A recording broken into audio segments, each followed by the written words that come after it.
Bread halwa தான் செய்ய போகிறோம். இங்கே பாருங்கள், ஒரு 5 மிக்சியில் அடித்து வச்சுருக்கேன். கொரகொரப்பாக பாருங்கள். திராட்சை 2 நெய்யில் வறுத்து வச்சுருக்குறேங்க. இங்கே பாருங்கள், வறுத்த நெய்யிலேயே பண்ணை கொட்டி வறுத்துடணுங்க. 1 டம்ளரு சர்க்கரை, 1 டம்ளர் தண்ணிங்க, பால் 1/2 டம்ளர்.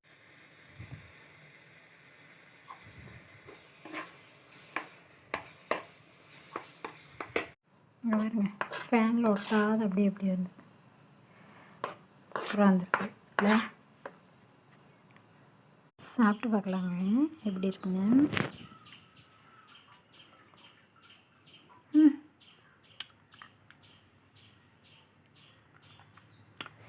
செம்ம டேஸ்ட்டுங்க. வாயில் வச்சோடனே கரைஞ்சிருச்சு.